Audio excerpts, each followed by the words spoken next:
level. Bill Abbott, you're just one of my absolute favorites. You have done something pretty remarkable and pretty incredible. First of all, you started the whole Hallmark channel from the ground up when they had no content, and you brought it to where it is. And then you did it all over again. You started your own network. You're like your pride and joy baby, GAC, Great American Family. And it's just gone to so many amazing places. And the fact that like within like a year or two, you were in the top rankings. I mean, it's astounding. And I want to get into just your business mind, how you did it. This is incredible. And I've done, how many movies have I done with you? 4, 5? I did two at the Hallmark channel. And then I came over to GAC, and I had like one of the most amazing experiences filming in Romania with Michael and Janine. And they've just gone on to, have banger hit after hit after hit on Netflix. They had a Lindsay Lohan film that they directed that went #1. They also did Jillian's the dance. The Paris Christmas Waltz. Yes, the Paris Christmas Waltz. Yeah. And that was my first introduction to GAC, and just the production value and what, the set design and everything. It was one of my favorite experiences with Torrance Coombs. Shout out to Torrance. And I'm so fascinated how you were able to do what you have done, just to be one of the great minds of, behind all this success of all these channels. I mean, how have you done it? How did you start? Where did you start? You were in advertising, right? I was, and let me just say that so much of our success is attributable to you too, in that, the first movie we had out of the gate was that it was originally titled Much Ado About Christmas. Yeah. And then we retitled it Hot Cocoa Christmas. And to this day, it's still the most beautiful movie we have produced here. And it's emblematic of the high quality content we want to produce. The chemistry you had with Torrance and Michael and Janine are just absolutely fantastic. The Damians, Michael Damian is a world-class producer and director, and as you said, he's gone on to do wonderful things. So bottom line is we've had a lot of support in getting to where we are. MPCA, Brad Cravoy, a lot of different pieces have really come into place that have put us in the position that we're having so much success. But yeah. For me, I started on the research side and then the advertising side of the business. So, I was always very focused on the ratings and how we were doing. And that discipline really helped me ultimately. I can't imagine doing this job without really understanding the numbers and understanding what talent like you does for our channel and how it elevates not only the quality of the content, but the viewer experience and that interest. And you look at movies like that are so engaging, and that bring the viewer in and get them to love the characters and get them to root for the characters and get them to want to see a positive outcome. And we're all about positive and uplifting content and values. And so having you and that cast and shot in, it was just beautifully done. It was so beautiful. And your wife, when we were at the Islanders game, she had come up to me and she said that just the nicest comment. She's like, it's one of my favorite movies. I love it so much. And I was saying, it was such an honor. It's everybody's favorite. It's amazing how, and it's not a surprise because you watch it, the quality, and you're so riveting in the movie. And the chemistry is so good, and just it works so well, and it's beautifully shot. It's fantastic. Yeah. Yeah. So you started in advertising. How do you make the jump when you were just, looking at the numbers? How do you make the jump from being an advertising exec to running the whole company and bringing Hallmark where it went? And then we're going to lead into your, how you started your own network. I mean, it's It's how did this happen? It's amazing. Yeah, well, great teams and you're a world-class tennis player. And so you understand the team sports concept. Although tennis is a very different sport, I'm sure you get the team thing. And so we had a fantastic team, and we have a fantastic team today. And really, they deserve, the credit in terms of executing on the plan and a vision. But, I was an English lit major, so I never thought I'd ever use that in my life. Once I decided I wasn't going to teach or go to law school, right? It's kind of like, well, that was 4 years that I didn't really need. And then like 20 years later, I'm in this position where content is so important, and scripts and the overall elements of how you assemble a movie and how you assemble characters and dialogue and setting and all those pieces have really come into play. And so it's been, that's very helpful to draw on that. And you combine that with the business side, and we've had a lot of success. And really over there, it was about leaning into the brand and creating a destination and being consistent with quality and meeting viewer expectations and exceeding expectations. And same is true here. But you were, okay, but because I want to kind of walk through your journey of just life of like you. So, because like, it's so fascinating. You've done something great. So, I mean, obviously it's called Great One. So I'm always fascinated by how you made the jump. So you were an advertising executive, right? Is that yes. Okay? Ran ad sales I was at Fox Kids, Fox Worldwide, and then moved over to Hallmark in 2000. Wow. And ran ad sales there for 9 years. The company was, we had our ups and downs. There were 4 different CEOs who were serving in the role over that course of 9 years, and the company was public. So there were a lot of challenges, certainly, in terms of managing Wall Street and all those expectations. And then when I took over, the objective was to get the financials in order, move the business forward and around the brand and all those pieces. And, again, the team, though, was really, really strong. Oh, no, totally. No, Yeah, Michelle Vickery and Randy Pope on the content side, who did a fantastic job really developing. And you were in a couple of movies for us there as how we first got to know each other that were spectacular. Still some of the highest rated content over there. And really, it was about that brand, and it was about that quality content. And they built a tremendous team and a machine that produced 90 movies a year. Yeah. So high quality movies, by the way. When, like, were they doing content before you came over? Like, were they doing other movies? Was that what happened? Because you brought it to a whole new level. Yeah, I was kind of all over the place. It was Westerns and some mysteries and some dramas and a few rom-coms. It wasn't creating a destination where you knew at Christmas you could go to this network and you'd get Christmas content. The same was true for all the other seasons. And so, at Christmas, there'd be a Western on, and it'd be like, how does this really, kind of fit the brand? And how did you make the jump to create Christmas? So like Susie, it's like, the thing about the entertainment business, it's not rocket science. It's like, it's very straightforward. It's the world of common sense. So you would think the industry sometimes can go, well, yeah. And I think that's a lot of the problems in the industry, and a lot of what we're seeing now is the result of all of those decisions that were made to shoot for the home run. Everyone saw the success of Mad Men on AMC and Breaking Bad and FX's original series.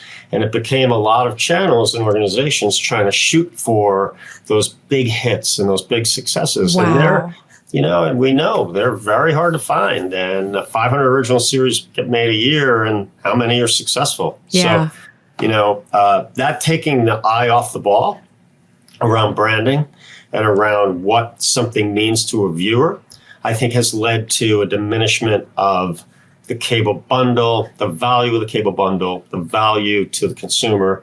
And that has taken us to streaming, where the consumer now gets to choose. And now it's a model that no longer works for the financial side, because you're not making back what you were in advertising plus distribution revenue. And so that's why the whole industry is so challenged.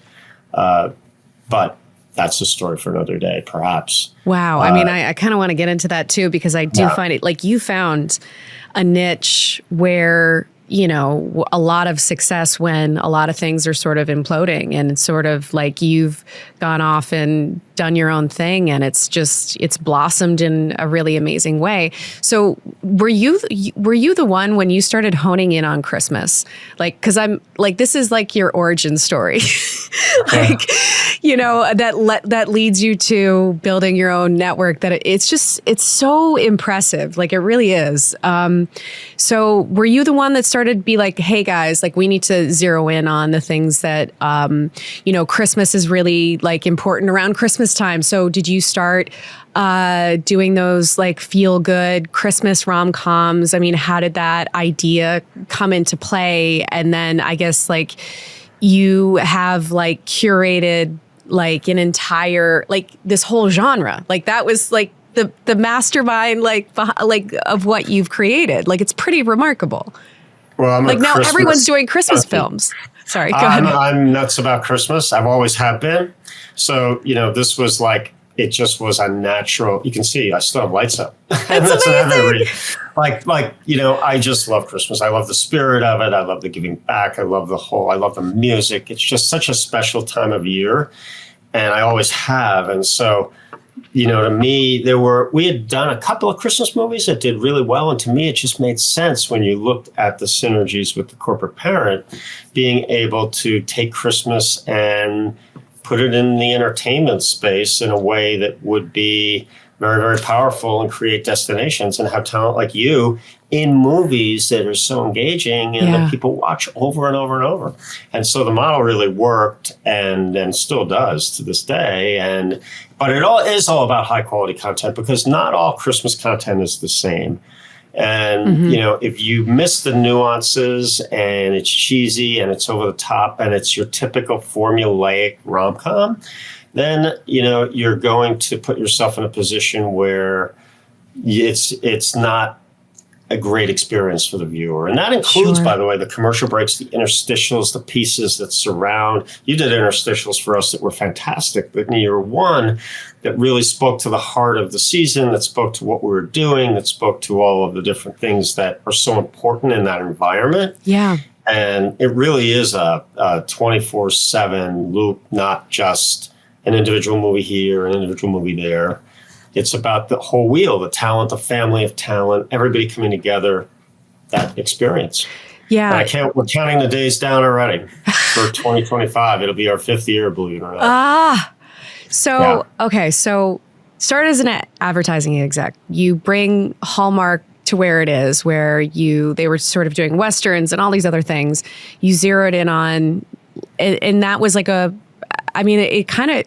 it makes sense because you were coming from a place of, I love Christmas. Like, this is something that's important to me. And because I think like when you also write stories or you're bringing something to life, there has to be a lot of passion there, and there has to be a lot of love for like the story or for the Christmas content. So now you bring it to an amazing level, and then you decide to do make your literal own channel. And so how did that idea come about? Like, how did you figure out, oh my God, I think I'm really passionate about this, and then bringing it to life, and what were the challenges and how did you overcome them? And what's the process in developing a channel? Well, it is not for the faint of heart, certainly. And you made transitions like that in your life, from tennis to acting to from academia. Sure. So it's very hard, but I had a very supportive group of people who were investing in what the concept was, and who really believed in putting faith, family, and country at the center of what our content would be and what we wanted to do, and reaffirming those notions. And really, it was a different time, I think, in 2020 in the country, and that there was a lot of negativity and so we wanted to be that positive beacon that was, there for people. We believe the majority of the country still wanted to hear positive things about family, and still wanted to experience that aspect. And so that the group that I'm working with and who have invested in so heavily and deeply, and we're so appreciative in our business, are the ones who helped us actually purchase Great American Country from Discovery, which was a channel that was a secondary network at Discovery, and they sold that to us. Wow. And we also bought a small channel in Texas, in Fort Worth, called Ride TV. It was a horse channel, but that allowed us to stand up Great American Country and rebrand it Great American Family, and off we went. And in this world, creating awareness for what you're doing with everybody out there and all the noise and linear cable going in a different direction was a big challenge. But, again, the high quality content like Hot Cocoa Christmas, those become signature pieces that gain the notoriety and attention and put forward a different experience that's so high quality that it allowed us to gradually, and it doesn't appear so gradual now, but every day was painful in trying to get there. And it's a slog. You've got to really be committed, and it's got to be every minute of every day, because you are in it and you don't have the resources that the big conglomerates do, from research to people to creative to, so we really had to come together as a team and focus on just working as hard as humanly possible and being as dedicated to serving the audience. Once you decide you're going to serve the audience and you're not looking at it through your own lens, or you're not looking, I love Hot Cocoa Christmas, and that's great. Yeah. But it doesn't matter really what I think. It's what the viewers think. Yeah. And they love it. And so that's a success. And so, putting that lens on and that focus on has been job one from the beginning. And when you have that serving mentality, it does change the game. I have a note here from a viewer on my bulletin board that talks about what we're doing and how we're providing something so special, and it's a gift, and just keep on giving. And it's like those types of things are so motivating and encouraging and helpful in our journey, because it's hard. It's really, really hard. It's really hard. At the same time, we're on a journey. We recognize it, so we try and have some fun along the way. Totally. And what is hard about the journey? So like when you're starting at like ground zero of you have an idea, and then trying to raise the money, and then hire new people, and, and being able to afford to pay them to try to, I know for other films that me and my co-writers and producers have, we're like trying to raise money it's not an easy thing, or trying to get things to come together, and it's challenging, So there's a project that I have with a really, really Oscar-winning, amazing person that's not it's been in development for 5 years. He's one of the great directors, but it's literally, because I guess when you're in the system, it takes a really long time. So what's really interesting is when you start your own network, you can be more nimble, but it is because there's less of turning the Titanic around, because I feel I look at Disney. I invest. I as a stock. I invested it as a stock, and it's just plummeted. But a while ago. But what's interesting about Disney is that in order to make decisions, it takes so long for things to kind of catch up. Where it can take years. People they're like, oh, we have this in development, but then the market changes, the people, what people are asking for, the stories that people want are changing. And so then they're not able to quite catch up to that. So we already have 10 things on our plate. And so that's why you went to Duke. You're so smart and you so get it. And every business, I don't care who you are, even if you're AMD, you've got your challenges. There's competition, there are market dynamics, there is the Titanic scenario, or I used the wrong reference here, the battleship scenario. It's hard to turn around. And then there's the scenario where you're just growing and you're trying to gain awareness and you're trying to do all things. I love that journey a lot more than I love trying to turn around the battleship, because that has all kinds of political implications and internal workings, and you can't be nimble, as you cited, and you're making decisions based on other priorities that may not be good for your individual unit. So, for us, and we embrace that entrepreneurial spirit where we can just go do something if we see it, we like it, and we think it's potential for success. So it's just, this environment is so tricky because of the changes and because of how crowded it is and because of the streaming becoming so prevalent versus what the old model was. Those are really the biggest challenges, I think, that the whole industry faces. Yeah. Yeah. I mean, what do you foresee? Because I've thought about this, that, the industry is sort of dying the way it is. It can't sustain itself. I think, I think there's, oh my gosh, Mark Duplass, he talks about this, where I think for a really long time, he's on the morning show and he's like a showrunner and he's a director. And he's also in the morning show, but I think he talks about, I think there was this idea that one day the cavalry, once he's really successful, the cavalry would come. Basically all these people would come and help him, and, this whole team of people, and it never happened. And so eventually he caught up to the fact that, I'm the cavalry and I have to be the one in control of my destiny. Cut to, he's now funding one of his projects where it's I think now he's releasing it to Netflix, but he had to fund it. He, filmed it on a low budget and then sold it to Netflix. So that's kind of more of the business model where, I think what's happening from what I can tell is just these bigger, people aren't going to movie theaters as much anymore. And it's Dune. Dune was the first time I went to a movie theater in a hot minute, where, something really needs to be so epic and amazing. It has to be a whole experience. Otherwise you're I just want to stream it, So yeah, I mean, how do you see, that's kind of an interesting take when I think about it, when I talk to my producing partners of, how to move in this new dynamic of this old system is dying. So, I mean, how do you move with that? Because you've kind of hit the ground running and had incredible success.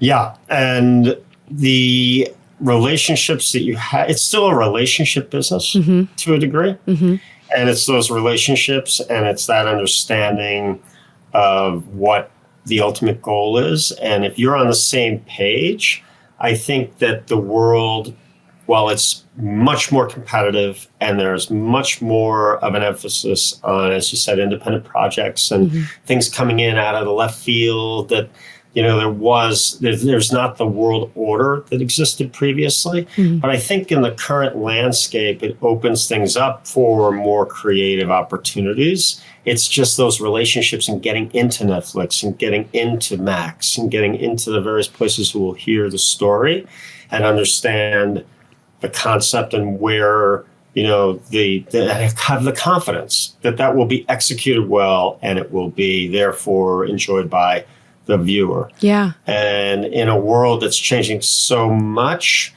having people to rely on is essential. I think that unfortunately, the toothpaste can't go back in the bottle. Linear TV is not going to all of a sudden tomorrow become the old becomes new again. And DirecTV's done a great job of making linear TV a much better experience, but they're about the only ones. Right.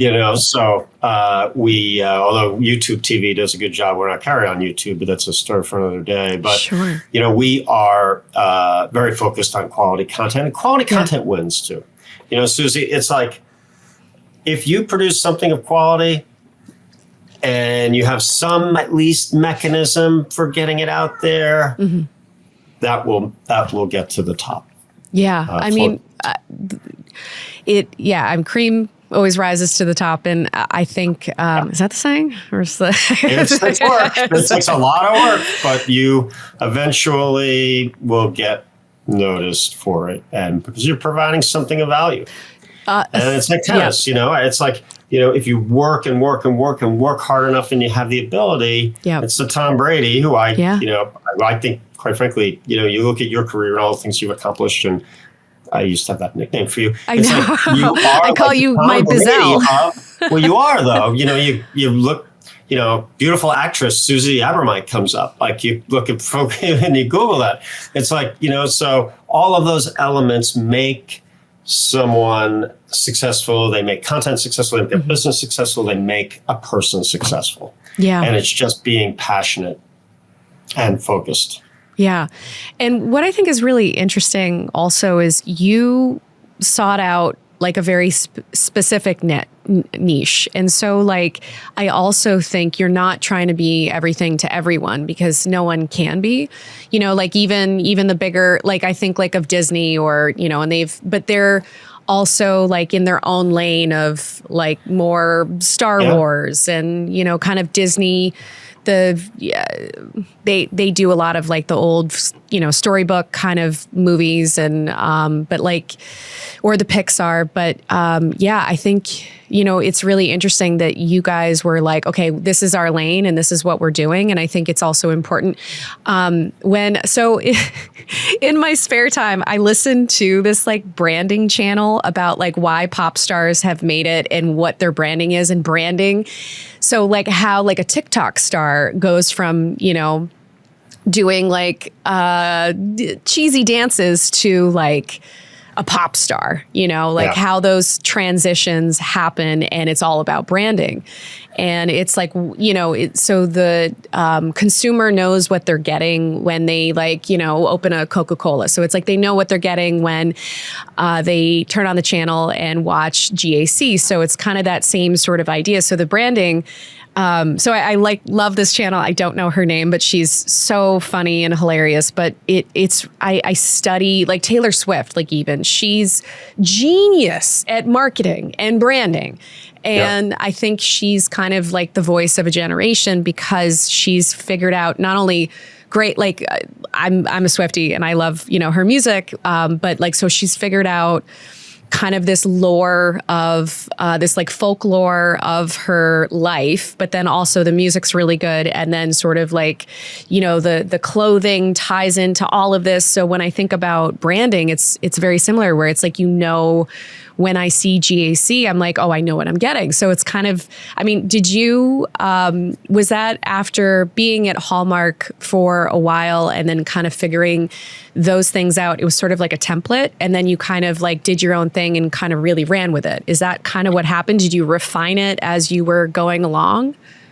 We have refined it because we don't want to be 2.0, and we're not. We're something very distinct and different. Sure. Yeah. And offer a very different experience. And we call it our identity.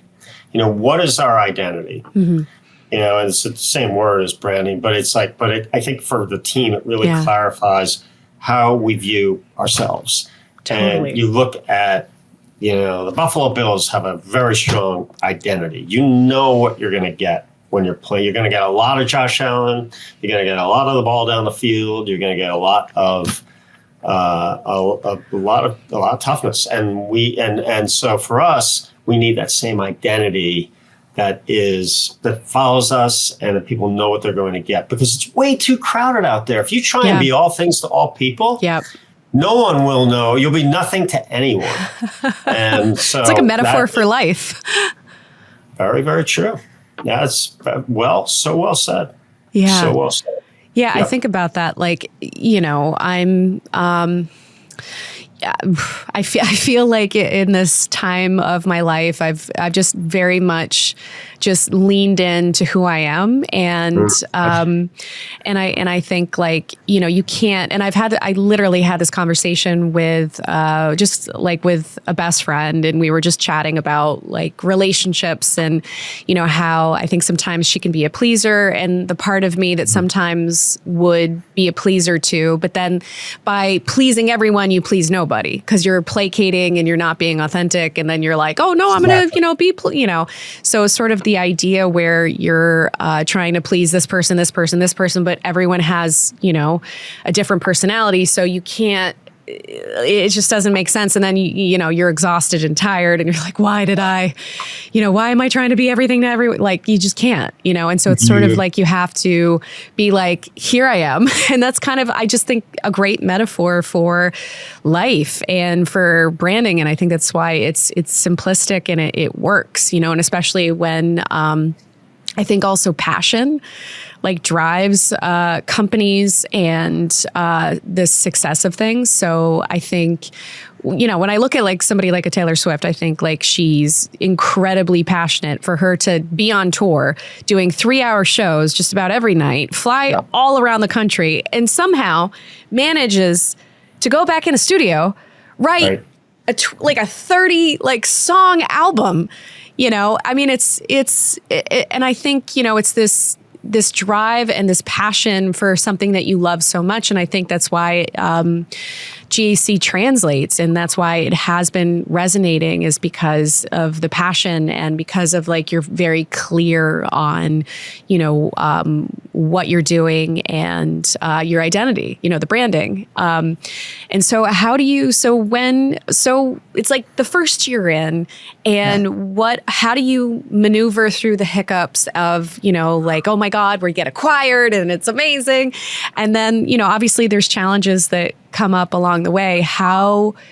What happens when those challenges come up? Like, what do you tell yourself in those moments? How do you overcome them? Because it's also like, when I speak to people who are, you know, top tennis players in the world or ski racers, or, you know, it's like, how do you manage those emotions? How do you overcome them? How do you overcome the challenges? Because that's what makes somebody great.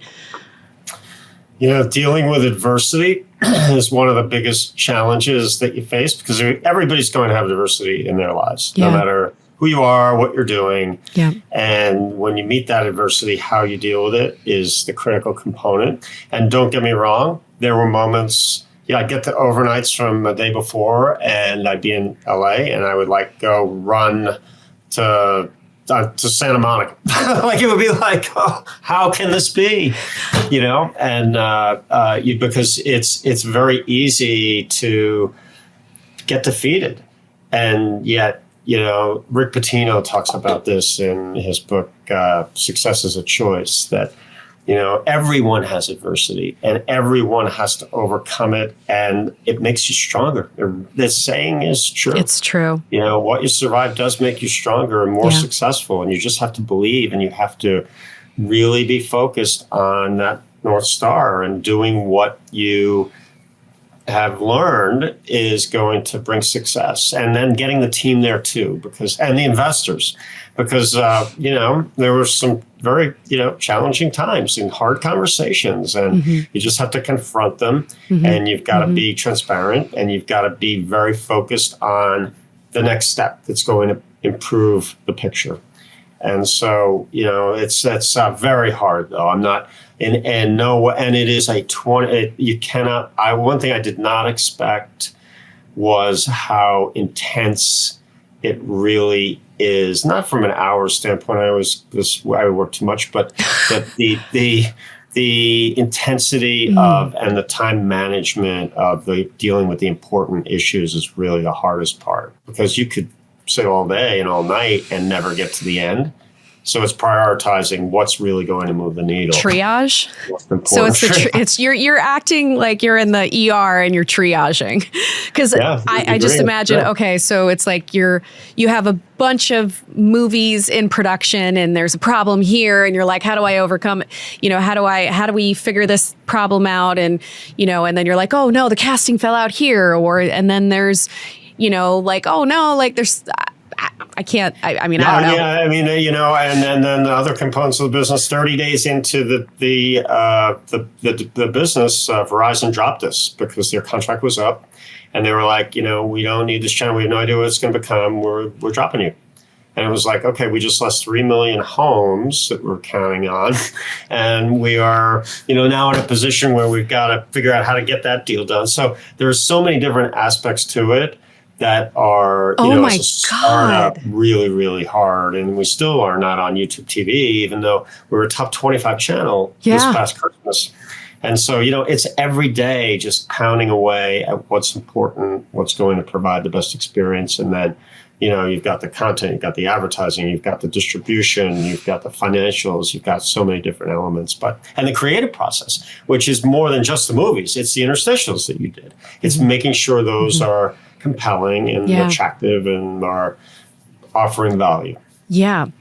Okay, so walk me through something real quick. So when the Verizon thing falls out, how do you manage, overcome that? You're like, okay, now what? Because as a producer, I produce, and so I'm always you're always putting out fires. There's always something that's going on, and then you're like, how do I figure this out? And how do I problem solve? So how did you problem solve with that? Because it obviously you overcame it, and now you're a top 25 channel. So that's incredible. So what was the process? Did you just, there was this movie that I was just watching last night, adaptation. I think it was 2000. It was Meryl Streep and Chris Cooper. But literally, and so you have Charlie Kaufman trying to write this adaptation, and he doesn't understand what the book is about. And he's pulling out his hair, and he's so it's totally self-loathing and hating life. And then finally it dawns on him that he can only take a little bit by a little bit and just you can't take on the whole world. You can only just take on this,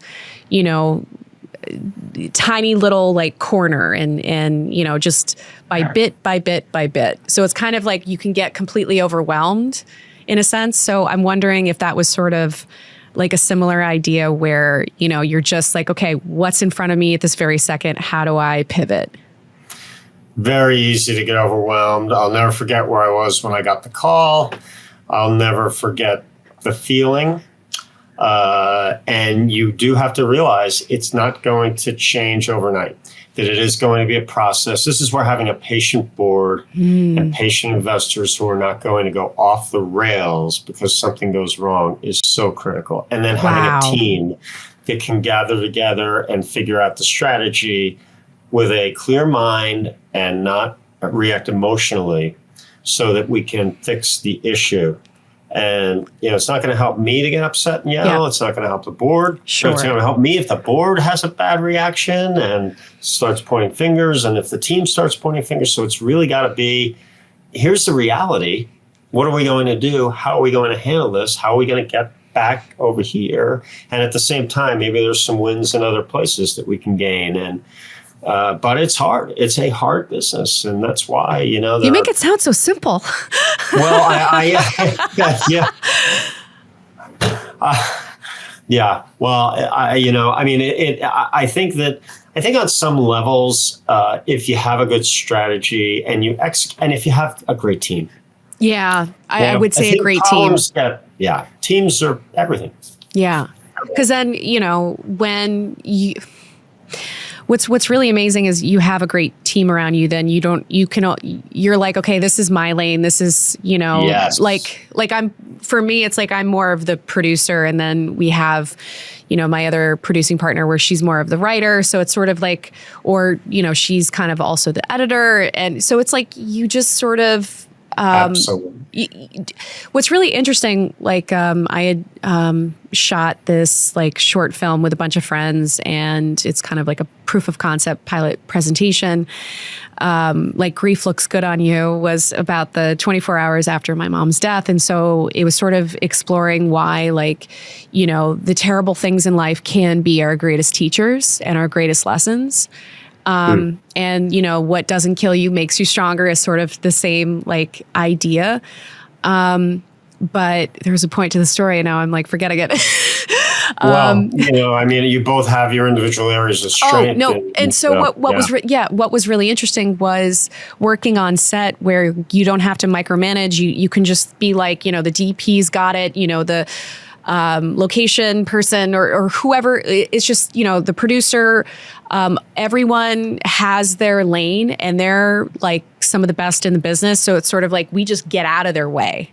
and have like the lighting people do their thing. And, and it's really, really amazing when you can kind of trust that. And so, from what I'm hearing, it kind of sounds like you have an amazing team around you where it's like, you can just, you can stay in your lane and then just be like, all right, you got this, you got that. And then, everyone's really operating from like a high level. So then that's why you have a successful team. That makes so much sense.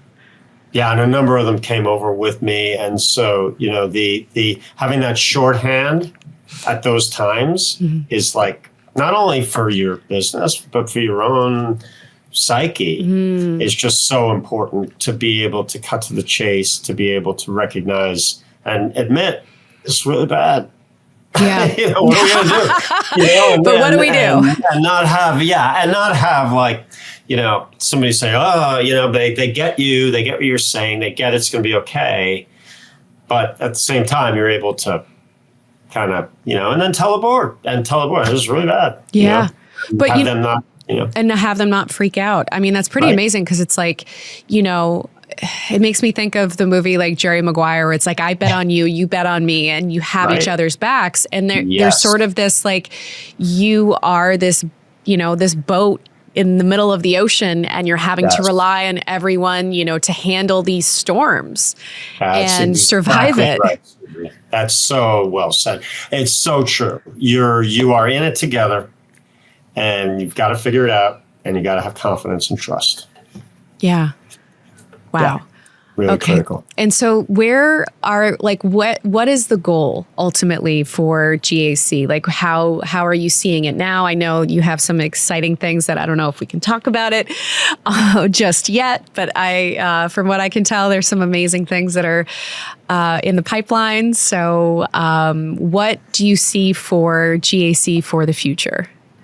Yeah, I think that there's just such a big part of the country looking to be entertained with positive, uplifting content where we're not getting it from the vast majority of places, and incorporating faith and family and country and all those pieces in it, really continuing to push that identity and define ourselves even more. Still think we have a lot of work to do in terms of creating that definition, and that way becoming even better known and driving that awareness piece. So that is job one, as well as quality content. And, we have a lot in development that we have a movie coming up in February, Someone Like You. It's Karen Kingsbury produced, beautiful, off one of her books. It's a beautiful story that's a lot more dramatic than what you typically expect from, but it's very uplifting and very positive. And it's a journey. You go on a journey with this story. And that's what we really want to tell. And we want to be more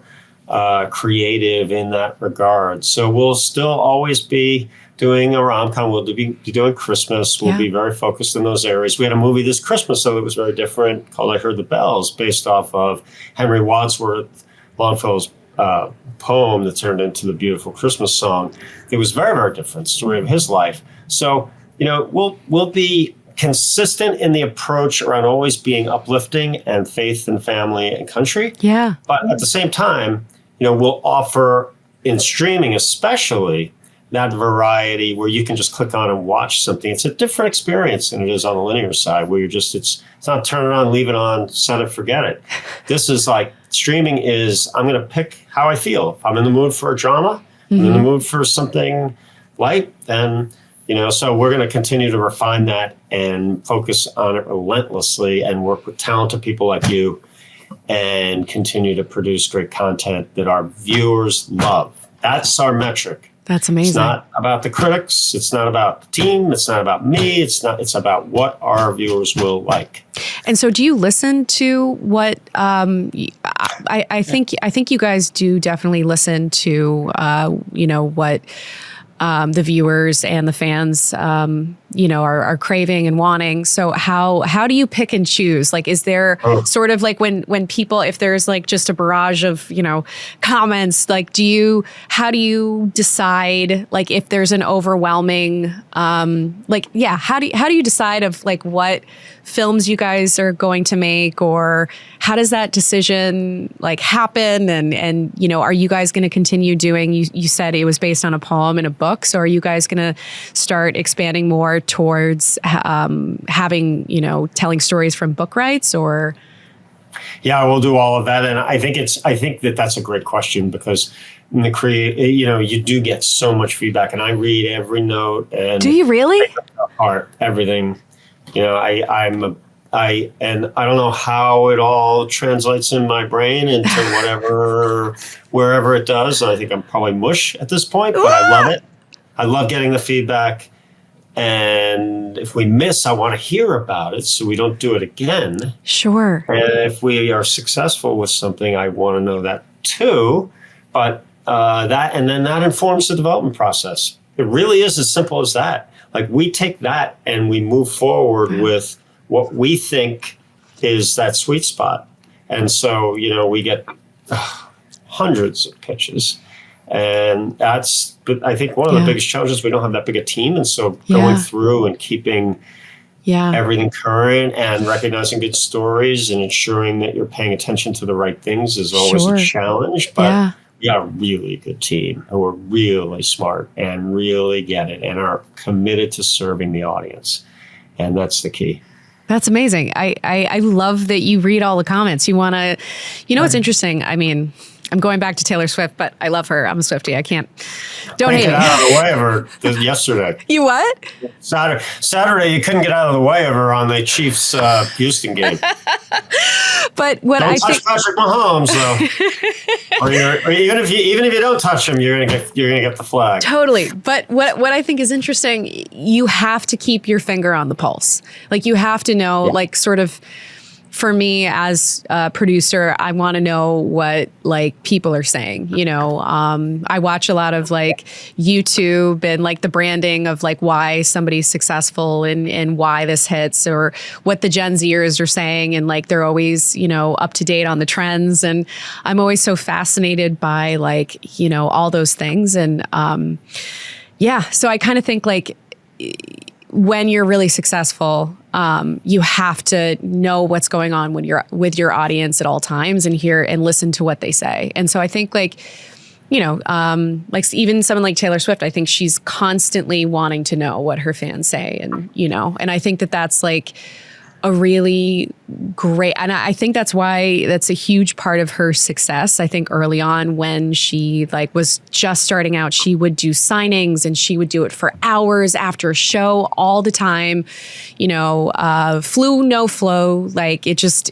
and so I kind of think that it's essential in creating a very successful company. And like knowing what your viewers like want and listening to them, because I mean like, you want to, I think you also want to be passionate and have like a steady course, but like, I think there should be like a healthy relationship between the two, cause you can't placate to everyone, but you have to like have like an idea of, where the ship is going. Yeah, you have to mix it all together and come out with what the best solution is for your business. And then what you think, you're never going to make everybody happy. Yeah. Yeah. But you do have to focus on, certainly that core of what they're expecting. And then, you can, within the realm of your identity, you can expand that and you can play with it and you can try different things. Yeah. But you need to know who you are. Yeah. And, and so I know we have to probably wrap this up in a few minutes, but how do you pick like the films? Like how do you decide like, and how do you put it all together with, because there's so many companies that I think you work with. There's and how like there's so many moving parts because I've worked with Steve Jaggi. He has a company out in Australia. You have Brad Cravoy, who MPCA, is that the company? MPCA, yeah. So he has that company, and then I think there's like a few others. You have Cameron's company, and there's like all these different production companies. So how, and then potentially someone else. They're nameless, but yes, for yes, sure.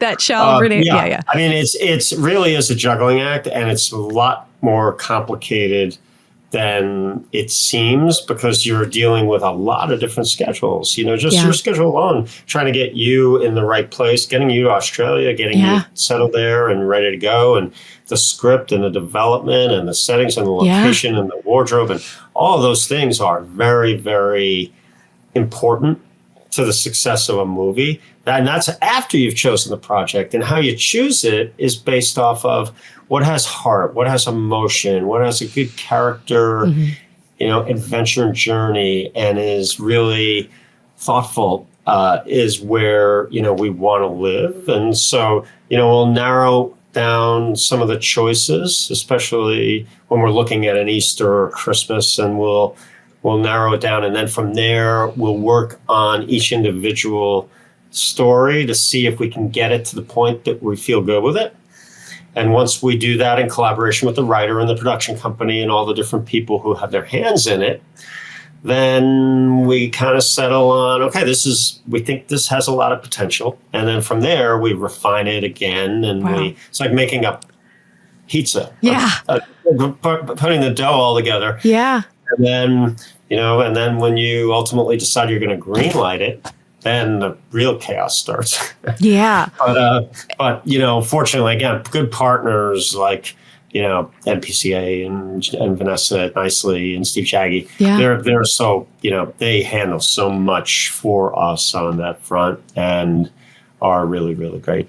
And do you oversee, do you have the final say for casting, for wardrobe, for do you veto ideas? Because when I just remember, I was executive producing and I was like, oh, these are my choices for some of the casting. Here's, I like that, for the wardrobe, and then we all sort of come together. So how do you oversee all of that? Do you for every film, because you have so many things happening, you have to run a company and a channel. So then in addition to everything else you're overseeing, is it your team that oversees it and you trust your team?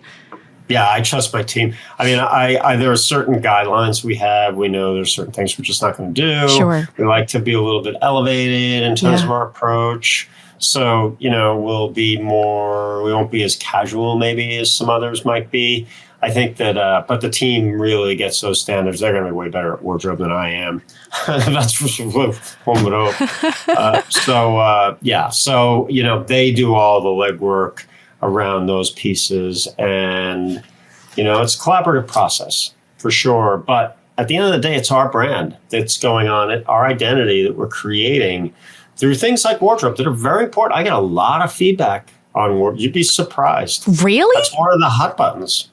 Because wardrobe is a hot button? It is a big hot button. Big hot button. Why, people have a lot of opinions. Really? He's nodding. The producer's really yep. And they feel like it's one area where if you compromise and you do something that doesn't feel right, then you are there are some...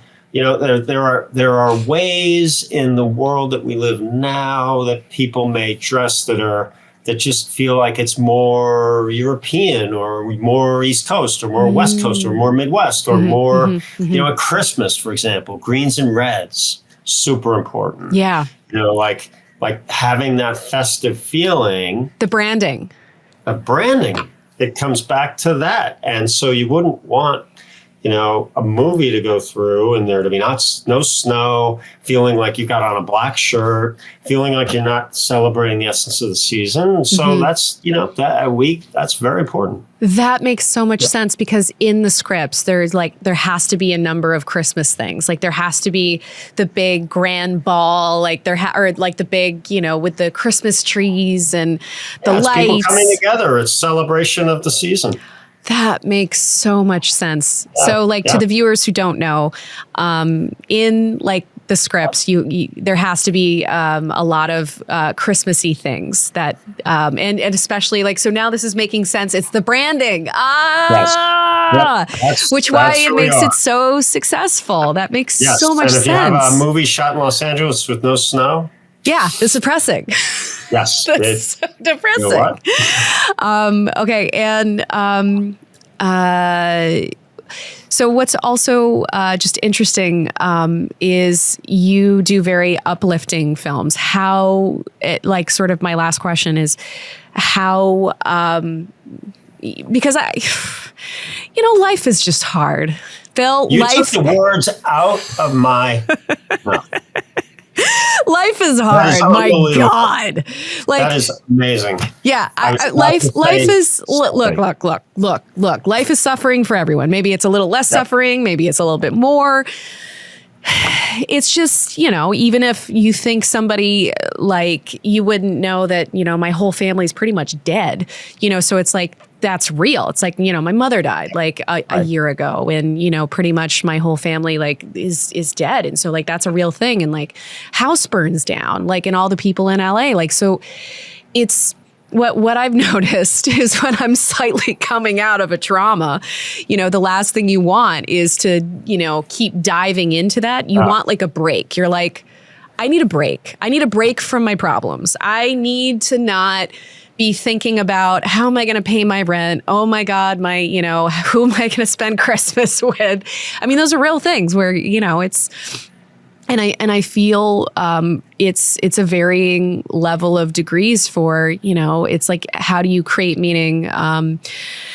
Viktor Frankl, where, that's a really, really extreme version of life is suffering, but we can create the meaning, and we can turn something into something positive out of something really terrible. Obviously, what he went through with Holocaust camp is absolutely terrible. But I think I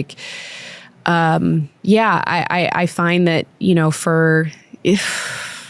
there's so many challenges in life. And so sometimes it is nice just to feel life is okay. When you watch comforting films, you're just life is okay. I'm going to be okay. Because this is also a thought that I had recently, is that I'm constantly inundated with terrible things on the news that I'm so sensitive to that I'm it's just streaming in my consciousness. And I really thought about this, that what we watch on our phones is actually more important than almost the food that we eat. Yeah. That I couldn't agree more. And so if we're constantly watching the horrors, look, I appreciate, really thought-provoking films and things that, challenge you, but you can't always go to those, because it's just you're I need to have a break from the horrors of the world, and you see double homicide and this, and you're I can't, because I'm so sensitive to it. I'm so sensitive to the stimuli that I'm you can choose what you want to focus on. I kind of I listen to a lot of Joe Dispenza and really picking and trying to choose your thoughts. But it's hard when, it's you're constantly inundated by pay attention to this horrible thing, pay attention to this horrible thing. So I think GAC is definitely a way to just be I feel there was times when I grew up where it was life's okay, Right. Yeah. And we all long for that. And, the pillars of faith, family, country, of feeling good, of being uplifted, those are all so important. And it's so important to have some place in this ecosystem that you can go to and know that life is okay. If you had a hard day at work, you can come home and just, and not have to think about things that are, I agree with you. I'm so sensitive to when I walk past the news. It's like I can't. And Same. So it's I crazy. still get it. And that's why that makes us double down on our passion to do what we're doing. Yeah. Bill, this has just been an absolute pleasure. I'm so sorry I'm not there with you in person, but I so appreciate being with you. And thank you so much for having me on. Of course. This has been an You're honor. A gem. You're a chef. I adore you. Incredibly talented. Thank you, Bill. A whole nother level.